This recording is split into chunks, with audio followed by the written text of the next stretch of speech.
Genes, cultura, género, conformidad y obediencia. Módulo 3. Selección natural.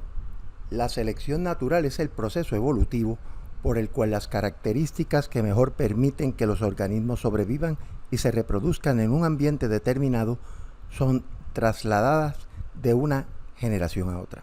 La selección natural es la base de lo que es la ciencia de la genética, lo cual nos mueve a pensar: ¿el ser humano nace o se hace?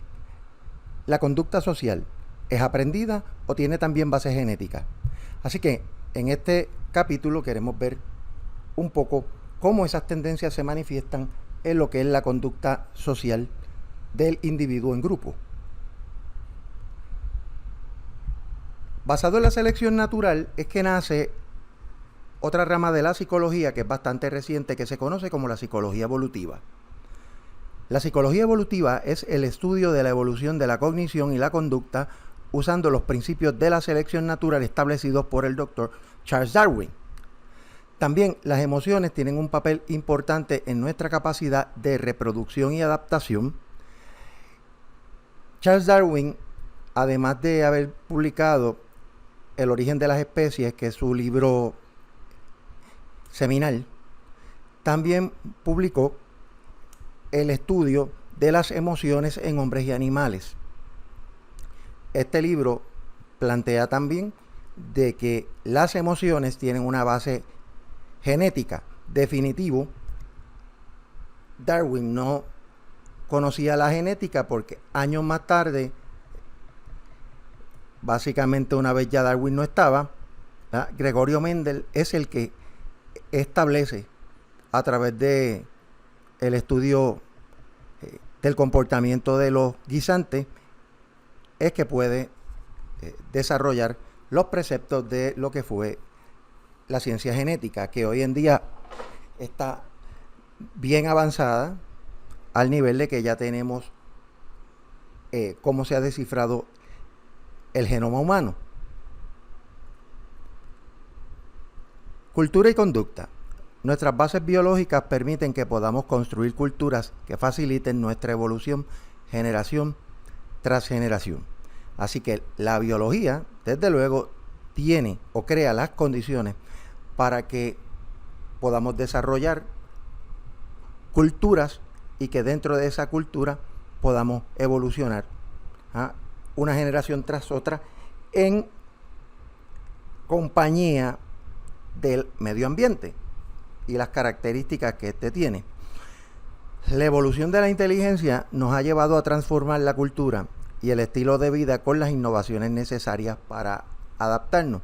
Interesantemente, cuando vemos el código genético de los chimpancés, de los primates y los seres humanos, compartimos casi un 99%, 98.6% por ahí más o menos del código genético, pero en nuestra evolución nuestro cerebro tiene un 27% mayor grosor en la corteza que los primates. Ese 27% ha llevado a que podamos construir innovaciones y tecnologías como nunca los primates pudiesen hacerlo. Así que esa parte es bien importante, y la selección natural nos ha permitido tener un cerebro más grande y con una capa o una corteza con un grosor mucho mayor, que nos permite lograr cosas inimaginables. Ahora bien, la epigenética es un cuerpo de investigación que explora la expresión de los genes a través de los diferentes ambientes. Por eso es que, por ejemplo, en Alaska, los esquimales, su piel es mucho más gruesa que un individuo que viva en California o incluso Puerto Rico. Y ese grosor se debe a la cantidad de lípidos o grasas que la evolución le ha dado a estas personas para que puedan manejar mejor el frío. Así que eso es sumamente importante también, de que sepamos de que el ambiente puede modificar muchas de nuestras características, pero claro, no es una modificación que surge de un día para otro. Estas evoluciones toman miles de años. Diversidad cultural.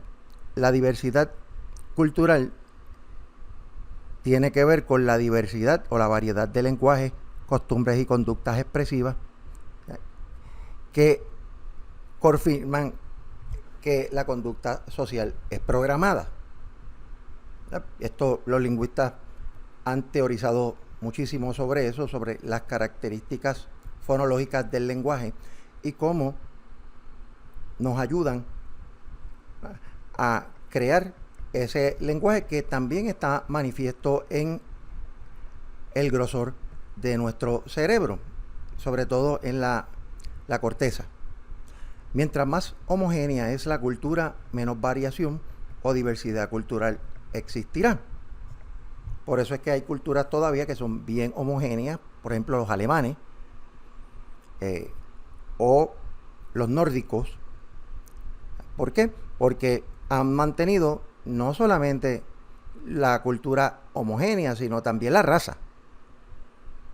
Lo que pues desde luego pues trae lo opuesto a la falta de diversidad.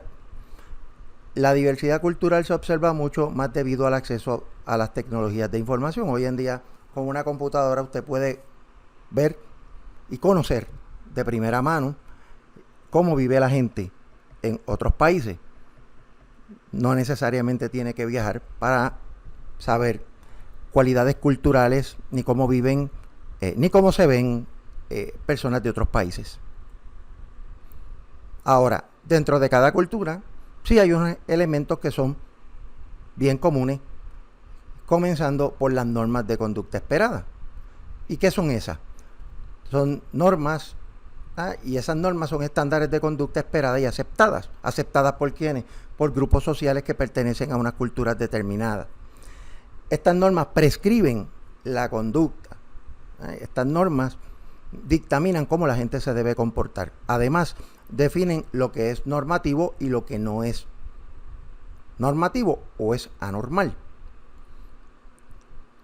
La mejor forma de entender nuestra propia cultura es visitando otras y aprendiendo de ellas.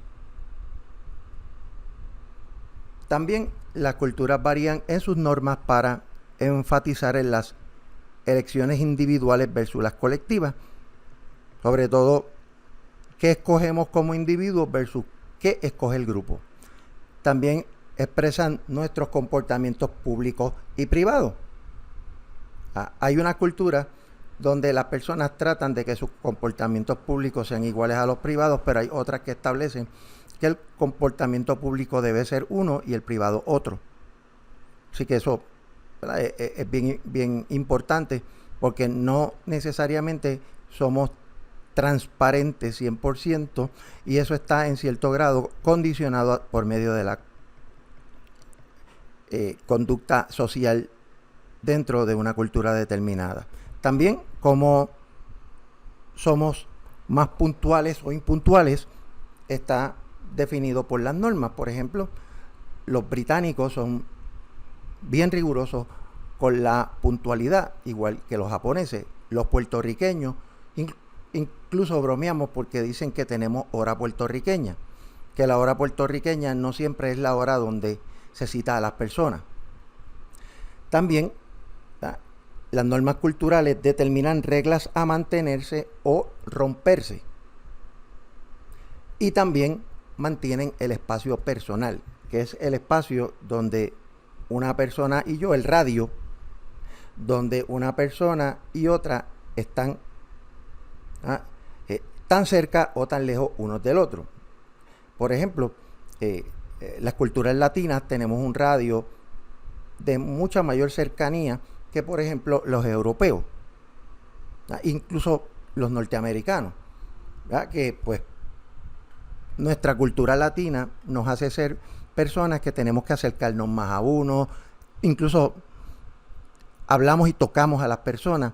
Hay otras culturas donde hay una mayor distancia entre una persona y la otra cuando se están comunicando.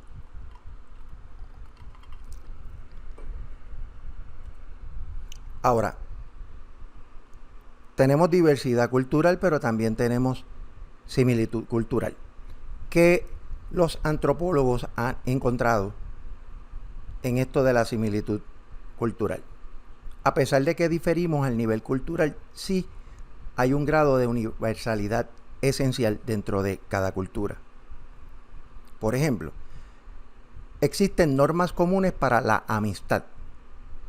Todos los seres humanos, independientemente de la cultura, desarrollamos normas para relacionarnos unos con otros. También se ha encontrado que poseemos dimensiones de personalidad comunes e uniformes independientemente de la cultura. También dimensiones de creencias sociales. Por ejemplo, en todo tipo de cultura se practica el cinismo, la complejidad social. Hay unas culturas que tienden a ser más complejas que otras, pero existe cierto grado de complejidad. La ética del trabajo o la recompensa por el trabajo duro. También la espiritualidad se practica aún de diferentes maneras, pero sigue siendo un concepto común. El control del destino, esta es una creencia que es típica. Hay unas que son más arraigadas a lo espiritual y hay otras más arraigadas al individuo, pero siguen siendo normas de control del destino, las normas del estatus social. Todas las sociedades en cierto grado tienen una que otra una mayor jerarquía, pero existen jerarquías. Y el tabú del incesto, donde como norma los padres no se casan con los hijos, ni con las hijas, ni las madres con los hijos, que ni tienen relaciones tampoco los padres con hijos y viceversa. Ahora, ¿qué tal el concepto de género a nivel cultural? En la psicología, el género se conoce como las características, ya sean biológicas o sociales, por las cuales nos definimos como hombres o mujeres, ¿verdad? Y eso estriba desde cómo nos comportamos, patrones de interacción, cómo nos vestimos, cómo dialogamos. E interesantemente, de los 46 cromosomas del genoma humano, 45 tienden a ser comunes al género masculino y femenino. Solamente uno es el que establece esa diferencia. Los hombres y las mujeres tienen características fisiológicas y psicológicas que son bastante similares, aunque también varían en ciertos aspectos. Por eso los estudios comparativos entre hombre y mujer hay que tener mucho cuidado con ellos, porque hay veces que han promovido estereotipos inadecuados. Y eso hay que tomarlo en consideración, porque también se ha prestado para que en ciertos modos se discrimine, sobre todo contra las mujeres. Ahora, diferencias entre hombres y mujeres. Pues las mujeres son un 70% más obesas en tendencia general que hombres, tienen menos músculo, cerca de un 40%, en términos de estatura son 5 pulgadas más pequeñas y pesan 40 libras menos. Esto, ¿verdad? Siempre hay extremos, pero esto es una tendencia más mediana. Las mujeres tienden a ser más sensibles al olor y al sonido. También tienen el doble de prevalencia de experimentar desórdenes de ansiedad y depresión. Ahora, los hombres en promedio, ¿cuáles son las diferencias? Experimentan la pubertad 2 años antes y mueren más rápido, en una diferencia de 4 años en comparación con la mujer. Poseen 3 veces una mayor probabilidad de padecer déficit de atención e hiperactividad. Y tienen una probabilidad 4 veces mayor de suicidarse en comparación con las mujeres. Independencia versus conectividad. Las mujeres dan mayor prioridad a las relaciones íntimas. Juegan menos agresivas, son más sociales en el juego y les gusta jugar en grupos más pequeños. En culturas individuales, las mujeres tienden a desarrollar mayores relaciones socioemocionales. Los hombres son más orientados a las tareas y gustan de compartir en grupos más grandes. Las mujeres hablan y textean más. En situaciones de estrés, los hombres manifiestan más conductas de lucha o huida y las mujeres realizan más conductas de apoyo. Continuando con el concepto o los conceptos de independencia versus conectividad. En las carreras ocupacionales, las mujeres están más interesadas en disciplinas donde intervienen con personas, tienen intereses más orientados hacia el servicio social, y los hombres en trabajos que requieren el uso de equipo ligero o pesado, son más manuales. Las mujeres invierten más tiempo en relaciones familiares, las mujeres sonríen más en situaciones diversas y las mujeres también tienden a ser más empáticas. ¿Qué tal el concepto de dominancia social? Los hombres tienden a evaluar como más importante el logro y el poder. En cada sociedad, los hombres tienden a ser más socialmente dominantes. A nivel mundial, el 22% de las mujeres son legisladoras, lo que también nos dice que en términos de la política, este campo es bien predominante mente de los hombres.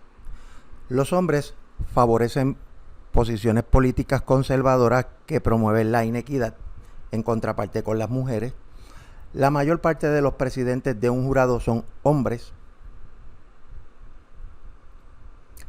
En Inglaterra, la mayor parte de los presidentes de empresas son hombres, sobre un 77%. Y también se ha encontrado en todo lugar que los salarios de los hombres tienden a ser más altos en puestos iguales o similares que ocupan mujeres. Ahora vamos a hablar de la agresión. La agresión se define como aquella conducta física o verbal que tiene el propósito de lastimar a alguien. Es una actividad asociada a los hombres.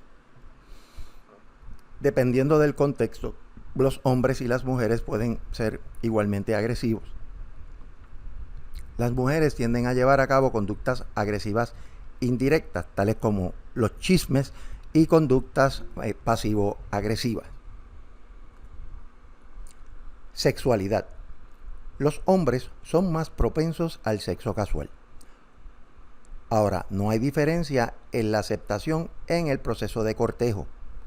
Las mujeres poseen un mayor autocontrol. Los hombres piensan más en sexo que las mujeres y se masturban más. La sexualidad en la mujer se inspira más por la pasión emocional. La mayor parte de los hombres están dispuestos a pagar por tener relaciones sexuales. Y en países donde escasean los hombres, el nivel de aumento de los embarazos de adolescentes tiende a ser mucho mayor.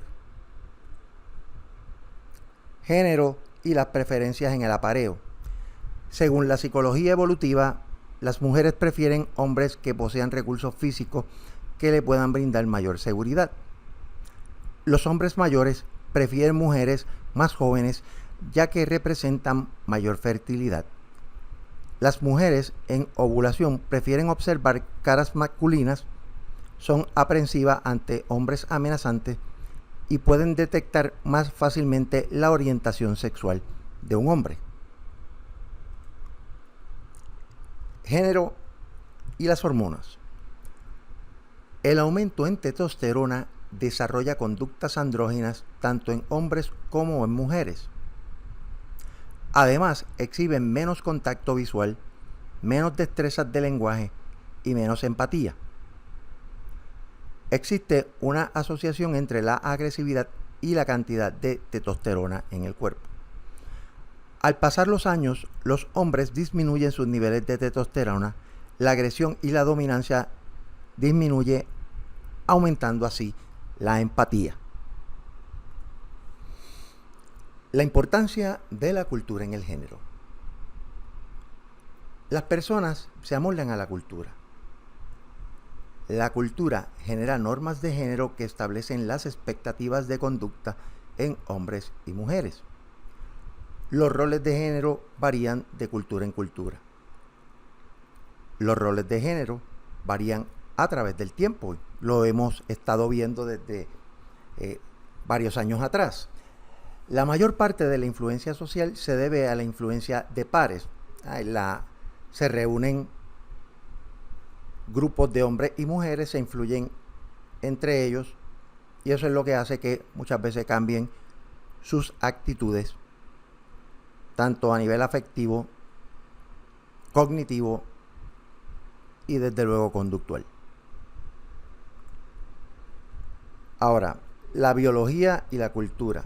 Esto es la interacción entre las bases genéticas y la cultura, es lo que permite que se construyan individuos, grupos y sociedades, como dijimos al principio de este módulo. Aquí tenemos, por ejemplo, el proceso de socialización y las influencias biológicas, que nos lleva muchas veces a la división de trabajo entre los géneros, también las expectativas de rol,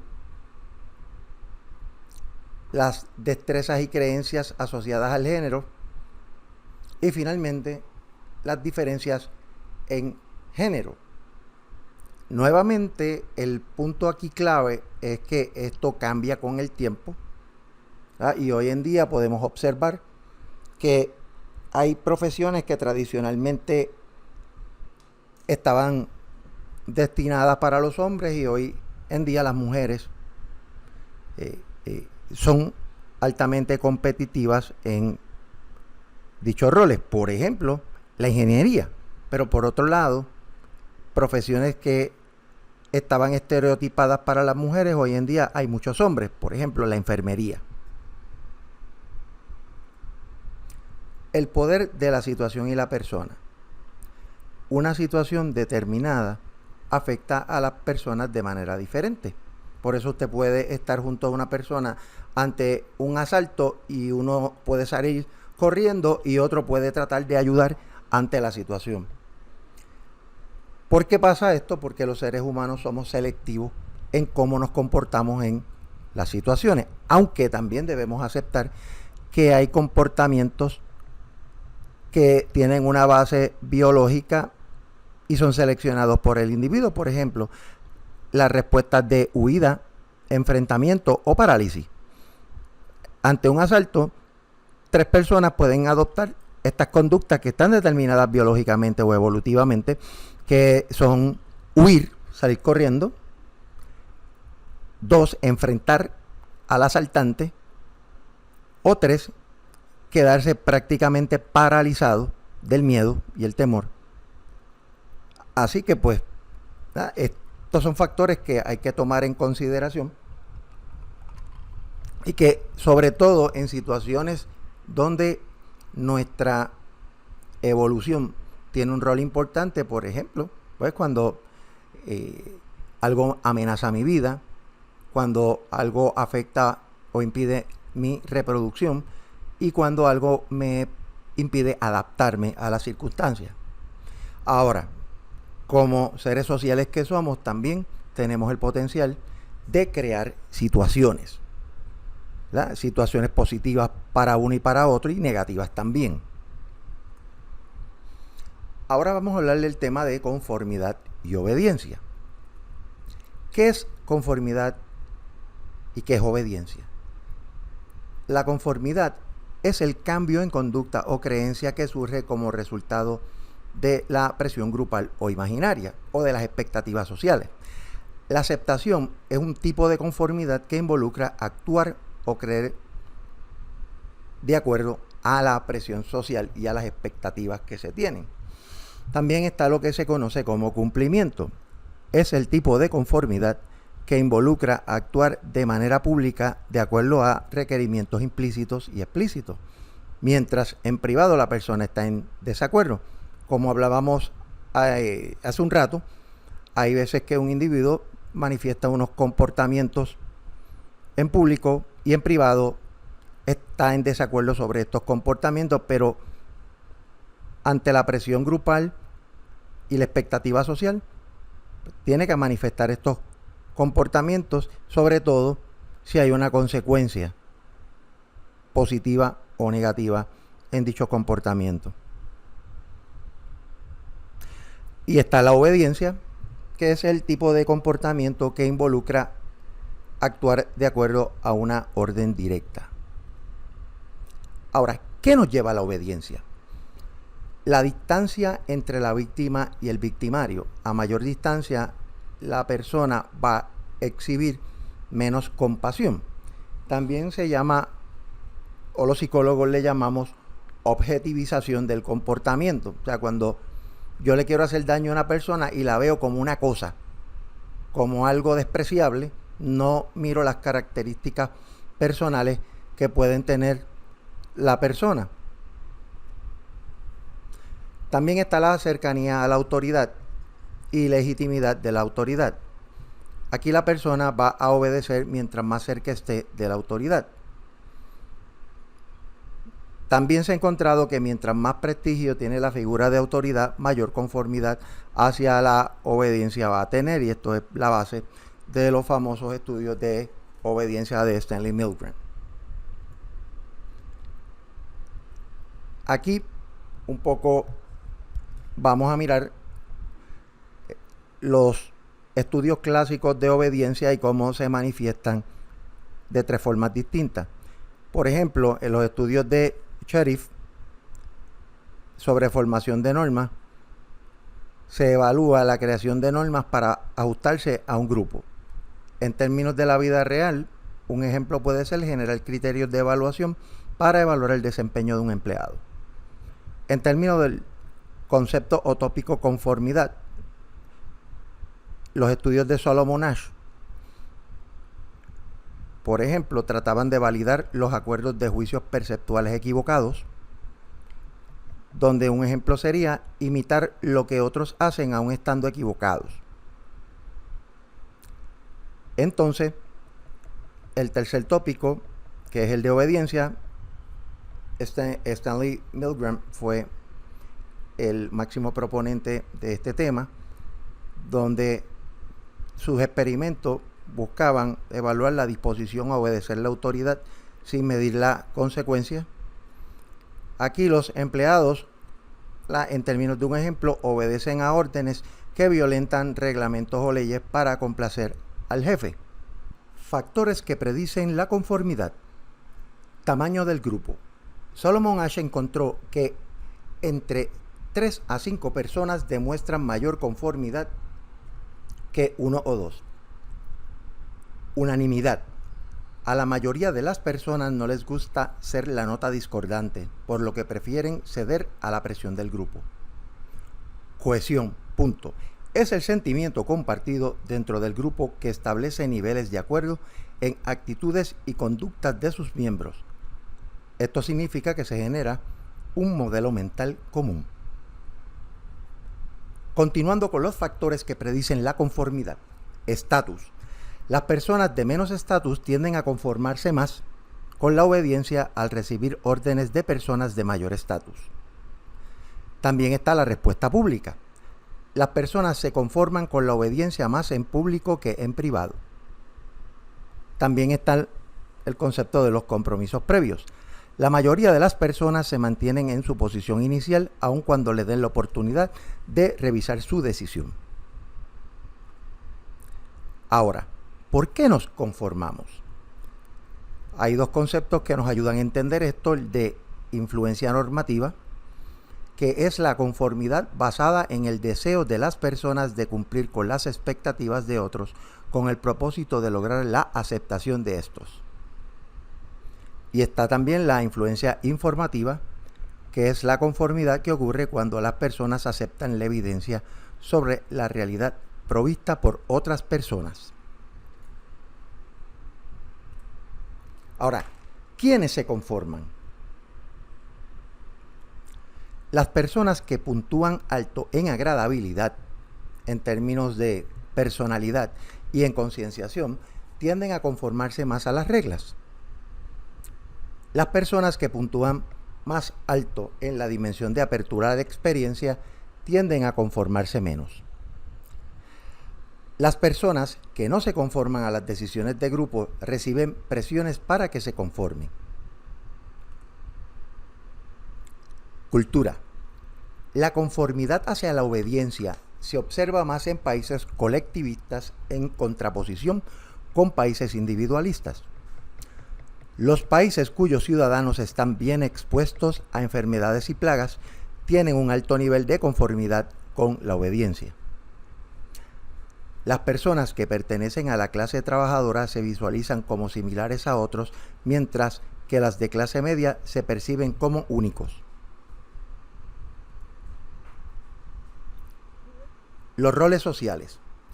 Los estereotipos que crean los roles sociales promueven que las personas se conformen con dichos roles.